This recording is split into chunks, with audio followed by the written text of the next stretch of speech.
Hello भाई और भौणी मैंने नमस्कार। देखिपे नदी महानदी जोटाकि शाखा मुझे जाऊँगी टंकपाणी आड़ू आ टंकपाणी आसला बेले बहुत सारा लोक देखते माछ मार्च चलतु देखा कि प्रकार माछ मार्च के बड़ बड़ माछ अच्छा देखी मो अध किलो मुझे जी फ्रेश माछ बहुत बढ़िया लगे। चलतु देखिपे गोटे माछ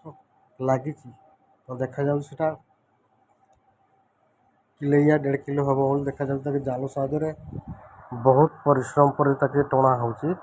बर्तमान टणा हो सारा उपरको आसला देखु ये अच्छे 3 केजी 200 अच्छी माछ आ गोटे भाई नापी बहुत सारा अपेक्षा करते ने बर्तमान मुझे आसली छोट छोट माछ फ्रेश माछ जोटा कि देह बहुत उपकार आणिकी भल भाव काटी छड़े सफासफी कर फ्रेश तार फुटी फुटी बाहर करके पक्षी पक्षी सब काटिकी पूरा बरद परिष्कार कर हल्दी लुण देकी मुझे रखीदेवी खाली शुक्रवार खाब आ भल पानी पूरा पूरा वाश कर हल्दी लुण देकी पूरा रखी जो काली की तरकारी हे देखुं आउ कि माछ फ्राए करके रखाब फ्राए खराब हेनी कचा माछ रखिले स्मेल हम भल लगे फ्रिज रखिले भल लगे फ्राए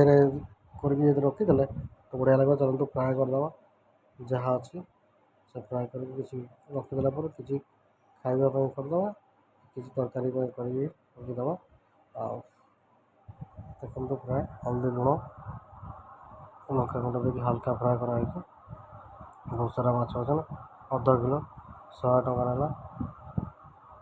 और से बड़टा जो है 750 टଙ୍କା है 3 केजी 200 होता